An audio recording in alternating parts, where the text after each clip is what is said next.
Bharati cement ఉద్యోగులు రోడ్డెక్కి సమ్మె చేస్తూ భారతి మీద ధిక్కార స్వరాన్ని లేవనెత్తుతున్నారు అంటూ ఒక వార్త ఇప్పుడు సోషల్ మీడియాలో చక్కర్లు కొడుతున్న నేపథ్యంలో ఈరోజు మనం ఈ అంశం గురించి విశ్లేషణ చేసుకునేటువంటి ప్రయత్నం చేద్దాం.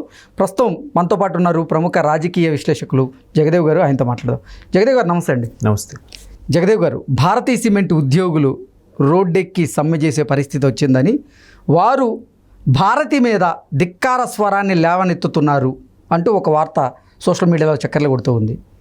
అసలు ఇప్పుడు భారతీ సిమెంట్ ఉద్యోగులు ధిక్కార స్వరాన్ని లేవనెత్తడానికి గల కారణం ఏంటి? వైసీపీ ఓడిపోబోతుంది, అధికారాన్ని కోల్పోబోతుంది అని భారతీ సిమెంట్ ఉద్యోగులు భావించారా? అందుకే ఇటువంటి సమ్మెకు వారు తెరలేపారా? అసలు ఏం జరుగుతుంది ఈ అంశంలో అంటే ఏం చెప్తారు? జనరల్గా యాజమాన్యానికి ఉద్యోగులకి ఎప్పుడూ ఒక రకమైన డిబేట్ జరుగుతూనే ఉంటుంది. అంటే ఏ పరిశ్రమ తీసుకున్నా, మేము కష్టపడి పనిచేయడం వల్లే మీరు ఆ స్థాయికి వెళ్ళారు, మీరు బంగ్లాలు కారులో తిరుగుతున్నారు అంటారు కార్మికులు. అరే మేము మీకు ఉద్యోగం ఇవ్వడం వల్ల మీ బతుకులు బాగుపడ్డారా అంటుంది యాజమాన్యం. ఏది కరెక్ట్ అంటే ఏం చెప్తారు? రెండూ కరెక్టే, రెండు వెర్షన్లు కరెక్టే. బట్ యాజమాన్యం అనేది ఉద్యోగులతో కూడా తను డెవలప్ అవుతూ ఉద్యోగులను కూడా ఒక స్థాయికి తీసుకెళ్ళాలి, వాళ్ళకు కూడా ఆసరా కల్పించాలి, వాళ్ళకు భరోసా కల్పించాలి, వాళ్ళ పిల్లలకి వాళ్ళకి అవసరమైన మౌలిక సదుపాయాలు కూడా సంస్థ యాజమాన్యం కల్పించేలాగా ఆలోచించాలి. ఈ విధమైన కల్చరు నార్త్లో ఎక్కువగా ఉంటుంది, కానీ కార్పొరేట్ కల్చరు మన దగ్గరికి వచ్చేసరికి అంతగా ఉండదు అని నా అభిప్రాయం. ఎందుకంటే మనం చాలా సందర్భాలు కూడా చూసే ఉంటాం. ఇప్పుడు గుజరాత్లో ఒక వ్యాపారస్తుడు ఉద్యోగులందరికీ కార్లు ఇచ్చాడని, ఇంకో వ్యాపారస్తుడు ఫ్యామిలీ అందరికి యూరోప్ ట్రిప్ వేసాడని, ఒక ఆయన ఇల్లు కట్టి ఇచ్చాడని, ఇలాగ రకరకాలుగా చూస్తుంటాం. సౌత్లో అది మనం ఎక్కడ వినలేదు. మీరు మహారాష్ట్ర, గుజరాత్, అటు మధ్యప్రదేశ్ అటువైపు ఇండస్ట్రీకి సంబంధించి విన్నాను, కానీ ఇటువైపు వినలే. అంటే వాళ్ళు ఏం చేస్తున్నారు? వాళ్ళు ట్యాక్స్ కట్టట్లేదు కదా, కడుతున్నారు. కట్టినప్పుడు కొంత ఇటు తన కింద పనిచేసే ఎంప్లాయీస్ కూడా ఏదో బెనిఫిషియల్గా చూపిస్తూ దాన్ని కూడా ట్యాక్స్లో ఇంక్లూడ్ చేసి చూపిస్తున్నారు. మనోళ్ళు అలా కాదు, మేము కంపెనీ కడుతున్నాం, గవర్నమెంట్కి వీళ్ళకి మెడల్స్ ఇచ్చేయాలి, వీళ్ళు ఎంత ట్యాక్స్ కడుతున్నారని గొప్పకో లేకపోతే మరే ఉద్దేశమో తెలియదు. గవర్నమెంట్ కూడా వాళ్ళదే కదండి. అంటే ఇప్పుడు వాళ్ళ దగ్గర ఇక్కడ భారతీయ దగ్గర సిమెంట్ దగ్గర వస్తే మీరు అన్నట్టు అదే వాస్తవం. బట్ జనరల్గా అలా ఉంటుంది. అయితే ఎక్కడ మీరు అన్నట్టు ఇన్ని రోజులు ఎక్కడ ఎందుకు మాట్లాడలేదు, ఇప్పుడు ఎందుకు మాట్లాడుతున్నారు, ఇప్పుడు ఎందుకు ధిక్కార స్వరం వినిపించిందంటే ఈ ఎలక్షన్స్ పోలింగ్ అయిపోయిన తర్వాత చాలా చేంజెస్ కనబడ్డాయండి రాష్ట్రంలో. ఒకటి గొడవలకు తావిచ్చింది, ఇంకొకటి ప్రతి ఒక్కరు కూడా వాయిస్ లేచింది. అంటే ఈ 5 ఏళ్ళు నోరు మూయించేశారా, నోరు కట్టడి చేసేసారా, ఎక్కడ వాళ్ళని అక్కడికి నోరు లేవనివ్వకుండా చేసేసారా, ఈవెన్ జర్నలిస్టులతో సహా అసలు నిర్భయంగా ఓపెన్గా నిష్పక్షపాతంగా చెప్పే జర్నలిస్టుల నోరు కూడా మూయించేశారా అనే సందేహాలు ఇప్పుడు కనిపిస్తున్నాయి. వీటన్నిటిని పక్కన పెడితే మొన్న గడిచిన కాలంలో చూస్తే భారతీయ సిమెంట్స్ నుంచి పొల్యూషన్ బాగా ఎక్కువ అవుతుందని స్థానికులు గొడవ చేయడం, మరోవైపు ఇంకొంతమంది అక్కడ నుంచి వెళ్ళే ఎక్స్పోర్ట్స్ మీద లారీలు వెళ్తుంటే లారీలు ఆపడం.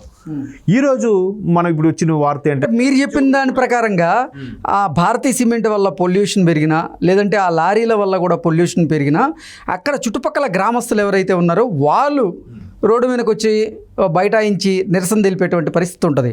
కానీ భారతీ సిమెంట్లో పనిచేసేటువంటి ఉద్యోగులు ఇప్పుడు ధిక్కార స్వరాన్ని తెలపడానికి కారణం ఏంటి? అంటే వాళ్ళ జీతభత్యాలు పెరగకపోవడమా, లేకపోతే వాళ్ళకి ఏదైనా కోరికలుండి వాటిని తీర్చకపోవడమా? అసలు ఏంటి, ఏం జరుగుతుంది? ఏదైనా వాళ్ళకు ఏదైతే హామీలు ఇచ్చారో హామీలు నెరవేర్చకపోవడం అనేదే ఈ ధిక్కార స్వరానికి ప్రధాన కారణం. ఓకే. అంటే ఎప్పటి నుంచో పనిచేస్తున్న ఉద్యోగులకి ఖచ్చితంగా పర్మనెంట్ చేయాలి. ఏ సంస్థలో అయినా ఒక ప్రొబేషన్ పీరియడ్ అనేది 6 నెలలు, సంవత్సరము, మహా అయితే 2 ఏళ్ళ కాలము ఉంటుంది. 2 ఏళ్ళకి మించి ఎక్కడ కూడా ప్రొబేషన్ పీరియడ్ అలాంటివి ఉండవు. ప్రైవేట్ సెక్టర్లో కూడా 2 ఏళ్ళ తర్వాత ఖచ్చితంగా వాళ్ళు పర్మనెంట్ చేయడము ఏదో ఒకటి చేస్తారు.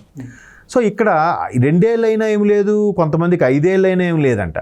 దానికి తోడు ఏంటంటే మీకు క్వాలిఫికేషన్ లేదు అందుకే చేయట్లేదని చెప్పి సాకులు చెప్తున్నారు. మళ్ళీ ఇప్పుడు క్వాలిఫికేషన్ లేనప్పుడు మీకు ఎందుకు తీసుకున్నారు?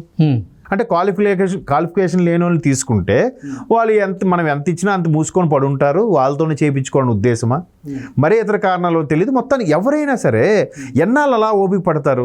వాళ్ళకి ఇయర్లీ ఇవ్వాల్సిన ఇంక్రిమెంట్లు కానీ, లేదా కంపెనీ లాభాలు ఉన్నప్పుడు బోనస్లు కానీ, లేదా రకరకాల అదర్ అలవెన్స్ అంటారు, పర్క్స్ అంటారు, అవి కానీ వాళ్ళకి సకాలంలో ఇస్తే ఎవరైనా వాళ్ళు ఎప్పుడైనా సరే గుర్తుపెట్టుకోండి, ఏ సంస్థలో అయినా ఉద్యోగి హ్యాపీగా ఉన్నాడంటే ఆ సంస్థ వృద్ధిలోకి వెళ్తుంది. ఉద్యోగి హ్యాపీగా లేడంటే సంస్థ కూడా ఎన్నాళ్ళు మనుగడ సాగించలేదు. ప్రస్తుతానికి బాగుంటే బాగుండొచ్చు కాక భవిష్యత్తులో మాత్రం అది ఆ సంస్థ ఉంటుందో ఉండదో అనే క్వశ్చన్ మార్క్ మాత్రం ఏర్పడుతుంది. సో వీళ్ళకి ITI 10th క్లాస్ మీద తీసుకున్న వాళ్ళకి సరే ఒక 5 ఏళ్ళ తర్వాత పర్మనెంట్ చేస్తామని తీసుకున్నారంట, చేయలేదంట. ఇంకొంతమంది ఇంటర్మీడియట్ డిగ్రీ మీద చదువు జాయిన్ అయిన వాళ్ళకి 2 ఏళ్ళకి పర్మనెంట్ చేస్తామన్నారంట, వాళ్ళకి చేయలేదు. పర్మనెంట్ చేస్తే ఏమవుతుందంటే అన్ని రూల్స్ అప్లై అవుతాయి వాళ్ళకి. లీవ్స్, బోనస్, ఇన్సెంటివ్లు, ఏదైనా ఇన్సెంటివ్ ఉంటే ఇన్సెంటివ్లు, ఇయర్లీ రావాల్సిన ఇంక్రిమెంట్లు అన్నీ సక్రమంగా నడుస్తాయి అన్నమాట. వాళ్ళకి ఎవ్రీ వీక్ ఆఫ్లు అన్నీ వర్తిస్తాయి. అలా వర్తించినప్పుడు పర్మనెంట్ చేస్తే ఇవన్నీ రూల్స్ ఉంటాయి. రేపొద్దున పర్మనెంట్ చేసినట్టు తీసేయాలి అని అంటే వాడి కనీసం 3 నెలల జీతం ఇచ్చి మరీ టెర్మినేట్ చేయాలి. మామూలుగా టెర్మినేట్ చేయడానికి వీల్లేదు. సో ఇట్లాంటివన్నీ ఉంటాయి కాబట్టి ఇవన్నీ ఏం పెట్టుకోకుండా సింపుల్గా ఒక లేబర్తో నడిపించినట్టు నడిపించేసుకుంటున్నారు అంత పెద్ద ఫ్యాక్టరీని, అంత పెద్ద కంపెనీని కూడా. సో ఈరోజు మీరు అన్నట్టుగా ప్రభుత్వం నెక్స్ట్ రాదనో లేదంటే వీళ్ళు సీన్ ఇక్కడికి అయిపోయిందిరా అనే ఉద్దేశమో, మొత్తానికి వాళ్ళందరిలో ధిక్కార స్వరం వినబడింది. వాళ్ళందరూ బయటకు వచ్చి ఆ గేటు ముందు ధర్నా చేశారు. అంటే ఎన్ని రోజులు ఎందుకు చేయలేదంటే చెప్పాను కదా, జర్నలిస్టులు, పెద్ద పెద్ద బడా పోలీస్ బాసులు నోరులే మోయించేసిన వాళ్ళు, సామాన్యులు వాళ్ళు ఎక్కడ ధైర్యం సరిపోద్దండి. పైగా ఆ ఉద్యమ స్ఫూర్తి అనేది అక్కడ కొంచెం తక్కువ ఉంటుంది. అంటే కంపేరిటివ్ తెలంగాణతో పోల్చితే అటు సైడ్ కొద్దిగా తక్కువ ఉండొచ్చు. చాలామంది అరే ఎందుకు లేరా మన ఒక్కడికే రిస్క్, రేపొద్దున ఏదంటే మనకే ఇబ్బంది పెడతారు, వాళ్ళందరూ బాగానే ఉంటారా, నేను ఎందుకు బ్యాడ్ అవ్వాలరా అనే ఉద్దేశంలో కొంతమంది నోరు మెదపరు. ఇప్పుడు ఒకేసారి అందరూ రోడ్డు ఎక్కేసరికి అసలు విషయాలు ఇప్పుడు బయటకు వస్తున్నాయి. చూడండి, వాళ్ళు ఇప్పుడు మీరు అన్నట్టు ప్రభుత్వం వాళ్ళదే, సంస్థ వాళ్ళదే. అలాంటప్పుడు కింద ఉద్యోగులు బాగా చూసుకుంటేనే కదా, కింద ఓటర్లు చూసుకున్నాం మేమంతా, మా వాళ్ళు ఎంత లబ్ధి పొందారు అంటున్నారు కదా, మరి వాళ్ళ ఉద్యోగులు కూడా లబ్ధి పొందాలి కదా. పర్మనెంట్ చేసి వాళ్ళకు ఒక ఆసరా కల్పిస్తే ఎంత భరోసాగా ఉంటుంది. పర్మనెంట్ చేయడం వల్ల కొంతమంది ఉద్యోగస్తులు కంపెనీ ఇన్సూరెన్స్లు కూడా ప్రొవైడ్ చేస్తారు. అది పర్మనెంట్ లేకపోతే ఏమవుతుంది, ఇవేవి వర్తించవు వాడికి. రేపు పొద్దున వాడికి ఫ్యాక్టరీలో ఏదైనా యాక్సిడెంట్ జరిగితే వాళ్ళ కుటుంబ సభ్యులకి ఏమీ వర్తించవు. అది పర్మనెంట్ అయితే కుటుంబ సభ్యులకు మళ్ళీ ఉద్యోగం ఇవ్వడము, లేదంటే వాళ్ళకి కొంత ఇన్సూరెన్స్ బెనిఫిట్లు ఇవన్నీ వస్తాయి. ఇప్పటికే ఓటమి భయంతో ఉన్నటువంటి వైఎస్ఆర్సీపీ కుటుంబానికి, అలాగే జగన్మోహన్ రెడ్డి కుటుంబానికి ఈ భారతీ సిమెంట్ ఉద్యోగుల ధిక్కార స్వరం కూడా మరింత తలనొప్పిగా మారబోతుంది అంటూ కొన్ని వార్తలు వస్తున్నాయి. ఏంటి, ఎలా చూడొచ్చు? అది రేపు 4 తర్వాత ఎలా ఉంటాయి పరిస్థితుల్లో చెప్పలేం. అంటే ఇదే అదునుగా తీసుకొని ఉద్యోగులు కూడా చేశారనేది వార్త వినిపిస్తుంది. మొత్తానికి అంటే అది కాకుండా ఇప్పుడు ఫ్యాక్టరీ పెట్టడానికి ఏదైతే భూములు తీసుకున్నారో వాళ్ళకు కూడా కొంతమంది తీసుకొని మీకు ఉద్యోగం ఇస్తాము, మీకు ప్రతి సంవత్సరం 10,000 ఇంక్రిమెంట్ ఇస్తామని ఏవో కొన్ని హామీలు ఇచ్చారంట. ఆ హామీలు ఎంతవరకు నెరవేరలేదు. ఇంకొంతమందికి వాళ్ళ దగ్గర నుంచి 2 లక్షలు డిపాజిట్ చొప్పున కూడా తీసుకున్నారంట. దానికి ఒక ఇంట్రెస్ట్ లేదు, లేదంటే ఆ అమౌంట్ అనేది రీచ్ చేయమంటే ఇవ్వట్లేదంట. చూడండి, అంటే వాళ్ళకి చూడాల్సింది పోయి అటు నుంచి తిరిగి ఉద్యోగుల నుంచి వీళ్ళు తీసుకోవడం అనేది చాలా హాస్యాస్పదంగా అనిపిస్తుంది. మేబీ మాదే అంతా కంపెనీ మాదే, ప్రభుత్వమే మాది, మా మరి ఎవరు కంప్లైంట్ ఇస్తాడరా అనే ఉద్దేశంలో అలా ప్రవర్తించుండొచ్చు. మొత్తానికి ఈ 4 దగ్గర పడటం కొద్దీ అక్కడ ఉండే ఉద్యోగులకి, స్థానికులకు కూడా ధిక్కార స్వరం పెరిగిందంటే ఒక విధంగా వాళ్ళు రారని ఉద్దేశంతో వీళ్ళు ధిక్కార స్వరం పెరిగిందని నా అభిప్రాయం. ఓకే అండి, థ్యాంక్ యూ సో మచ్.